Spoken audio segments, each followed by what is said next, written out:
out over at the UN. What is it all about?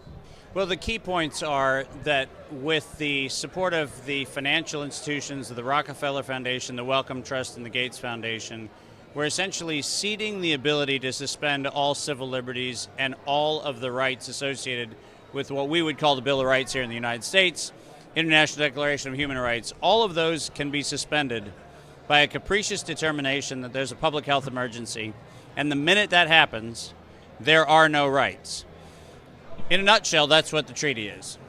And like the PrEP Act was after the anthrax outbreak of 2001, which the U.S. perpetrated on the U.S. so that we could get to the PrEP Act of 2005, the exact same playbook is how we got COVID to get us to this moment, which is to say, terrorize the world, convince them that we need some giant protector state that actually has some sort of supranational ability, and then suspend civil liberties as long as they need to be suspended. And in this particular case, at the whim of funding agencies who have no criminal accountability. So, in a nutshell, if you feel good about that, feel good about May. Well, let me ask you this. The treaty, the WHO treaty, my understanding is that it will standardize a lot of what took place during COVID. It'll standardize it across multiple countries, the vaccination rollout, the standards, the reporting standards, the tracking standards, things like that. And then it'll allow the WHO to declare certain countries that they're in a state of pandemic and is in a certain state of medical emergency, but it'll still be up to those countries to actually act upon it. I don't think... No, actually, that's the way they're trying to spin it, and that's lovely, just like the PrEP Act tried to spin the emergency use authorization, which could be done, as you know, to suspend any of the rights of any individual to actually have informed consent, which, by the way, was signed into law in 2016 under the 21st Century CARES Act. This is doing the exact same thing. What it does is it allows a board at the World Health Organization to either declare an actual emergency or declare an anticipated emergency. There doesn't have to be any evidence. There is no evidence standard at all. So this is actually worse than what happened in COVID, because they don't even have a standard that says they have to isolate a pathogen. They don't have to isolate anything. What they have to do is simply say, we think that there is a reason to declare an emergency, and as such, we to suspend travel, to actually penalize member states. There's a very big clause inside of the treaty that actually has penalties on member states for noncompliance. So yes, the Tedros official statement is, oh, no, everybody still has their sovereignty.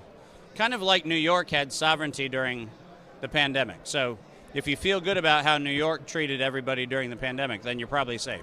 Well, let me ask you this. I mean, I feel like in like a very practical sense, 2028, let's say Trump is in office. The WHO declares a pandemic in the U.S. I feel like Trump, if he doesn't agree with it, just tells them to go kick rocks. Versus if, let's say, Biden is in office, he can agree with it, and the WHO says we have to do it this way, and then we'll do it. I feel like, and correct me if I'm wrong, isn't it more of like a political scapegoat of like if the administration is ideologically aligned with this sort of agenda, then they can just say, well, sorry, the WHO has declared it, we have to do it, versus like a Trump figure or like a more conservative president would be able to say, well, no, we don't have to actually do anything based on what they're telling us. Well, certainly one approach, and Trump actually tried this in his first administration, is actually just to say to the WHO, just go pound sand. One option is to just write yourself out of the WHO, and that's actually a viable strategy, and a number of countries are looking at doing that. So you're exactly right. There is a way to actually pull the plug on it. The tiny problem is international commerce, international travel, and a lot of other things actually get suspended as a consequence of that. So it's not as simple as we can just get a get-out-of-jail-free clause by somebody going, we're out of the WHO or we're out of something else. So reprisals are a real problem, and we have to actually address those. But we have to go back to the formation of the World Health Organization, and a lot of people don't want to go back to 1944 to 1946 when the WHO was set up. Very few people know that they wrote absolute immunity from all criminal prosecution into their charter.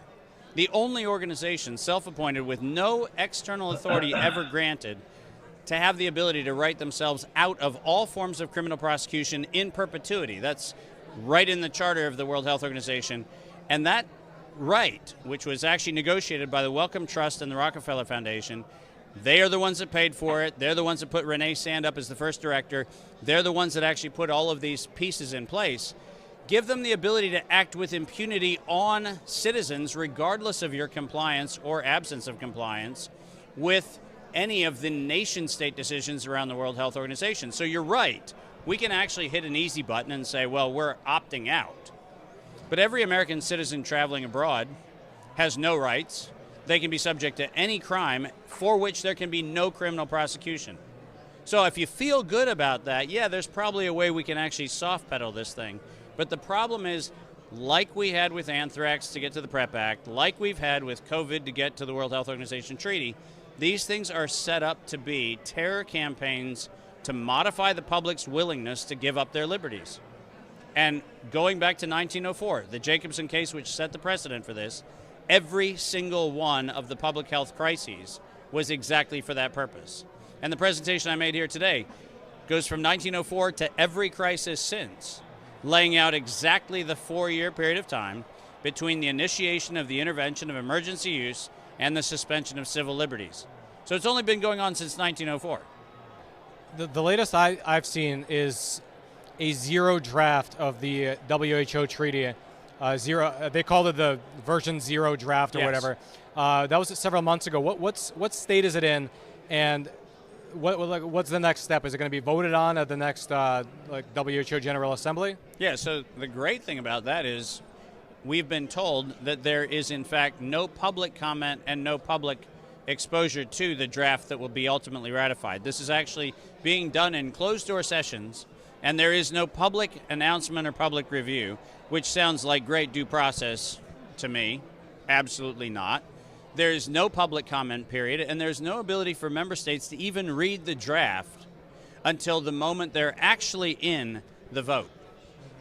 Now, like any other legislation that gets ramrodded, and we have here in the United States many documents, like the Judiciary Authorization Bill, which gets a unanimous consent voice resolution at 2 o'clock in the morning on a Tuesday when nobody's in the chamber. And the document's about this. The document's that thick, nobody knows what's in it.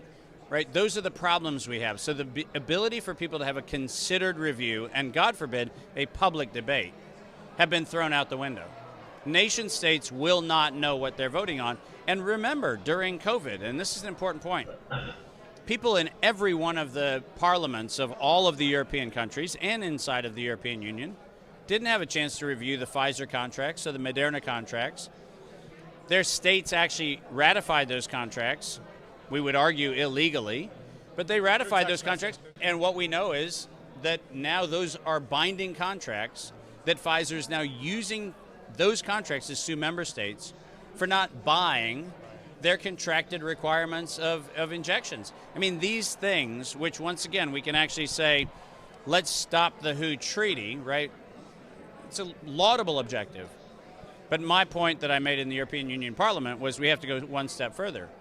The World Health Organization was a criminal racketeering organization as defined by the Sherman Act and the Clayton Act. And by that I mean interlocking directorates defined under the Clayton Act, racketeering and express market domination and market controls, all of which are defined under the Sherman Act. This was a violation of the law when it was set up in the 1940s. And we have to go back to the foundation of what the WHO is and recognize since 1953, it has been exclusively a vaccine-promoting enterprise for the benefit of the people who have commercial interest in vaccines. That's it. And by the way, look at every dollar that they've ever spent, and what you find is that about at an 80-20 split, what I just said is absolutely how every dollar's been spent. I can imagine, the other side being that as the world got more connected around the turn of the 20th century, it's helpful to have a global health organization where doctors and medical professionals from different countries can come together, discuss what's happening, discuss the latest advances. What's happening in this country might mirror what's happening in another country, something like that. So do you feel like that's not it? That the WHO is not that? Like that's a good idea, but the WHO falls short of that, and they've morphed, or they were formed even not to be that, but like to be something else. Yeah, if you read their opening charter and all of the hearings that gave rise to their opening charter from Bretton Woods in July of 1944 to its actually founding charter in 1950 and 53. Well, what does Bretton Woods have to do with it? Well, that's where all the multilateral organizations were set up. So World Health Organization was one of Morgenthau's principles. was we have to have this kind of international collaboration. If we're going to have free and open markets, free and open trade, free and open borders, we had to have this unified approach to health. But what's missing from those conversations is who is writing the checks. And back then, and you can look, and it's all in a matter of public record, Rockefeller Foundation and the Wellcome Trust were the check writers.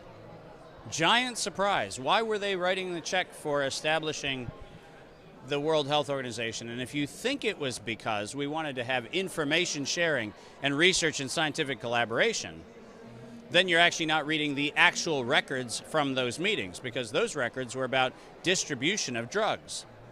Those were ways in which we could actually force drugs onto countries so that they actually had to take dumped drugs that were dumped out of Germany, the UK, and the US, and they had to adopt those. So you're right. I mean, exactly what you're saying. In an interconnected world where we have air travel and sea travel and we have all of the flow of people, we absolutely should have the ability to monitor and surveil the condition of health so that we have an awareness that says, hey, there's a problem, let's intervene. But the problem is that we have to have a financially disinterested party making those determinations and making those surveillance observations. Because the minute the people who have a financial incentive to have gain from the decision to declare a pandemic, the minute they're the ones who are collecting data, guess what data they collect? Giant shock. They're going to collect the data that actually justifies their existence. Remember that in 2018, remdesivir, one of my favorite targets, remdesivir was too unethical to put into Ebola clinical trials in Africa because it had a 53% kill rate published in medical journals. Ebola doesn't have a 53% kill rate, but it was chosen in April and May of 2020 to be the drug of choice to treat COVID. This drug was too unethical to use in an African clinical trial because it was killing 53% of the people that it was given to. And we had Anthony Fauci, Deborah Birx sitting next to the president going, we need to use remdesivir, despite the fact that the World Health Organization said it was unethical to use it. Here's the problem. The problem is, as long as the financial interest that dictates what product is going to be promoted is the one making the declaration of the pandemic, we have no possibility for accountability. We have no possibility for justice.